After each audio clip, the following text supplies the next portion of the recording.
Hey guys, I just wanted to show you this sort of happy little accident that is going on with my hair right now.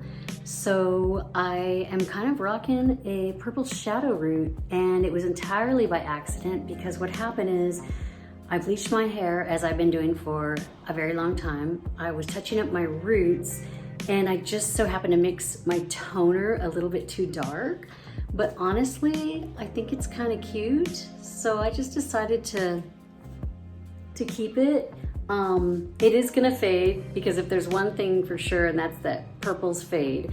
And so I don't mind wearing it like this for a little while. The color that I use is actually vegan. I use Paul Mitchell, the color XG. And this is the color that ended up making it too dark. This was 6V66, which is violet. I did use a mixture of like 3 or 4 different colors. I can't remember off the top of my head. So if you're interested, I'll put those down below in the description if you think you might want to try this yourself. You're feeling a little daring, but I thought it was really cute and just wanted to make a quick little video just to show how it turned out.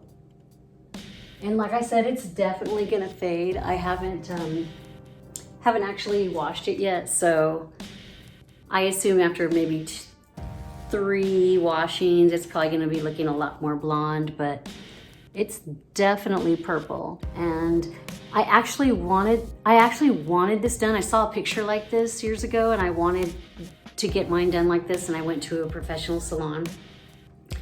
Girl totally jacked up my hair. Oh my God, I can't believe this woman let me walk out of the salon looking like that.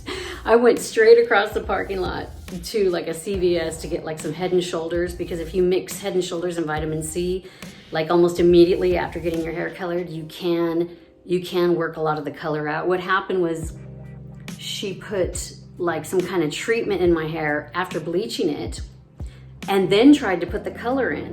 And even I don't have a cosmetology license, but even I know that if you put a treatment in your hair and the cuticle is open like that right after a chemical process, it's gonna absorb the treatment, and then it's gonna be harder for it to absorb any color after that. So what happened was where my roots were freshly done was just white, or bleached looking. It didn't absorb any of the color. And then I had this purple line like down here. It just, oh my God, it was horrendous. And I knew I just had to fix it like right away. And I did, I was able to fix it. But anyways, yeah, this, like I said, it was totally unintentional, but kind of a fun little thing. So anyway, I hope you enjoyed this video and I hope you have a wonderful day. Thanks for watching.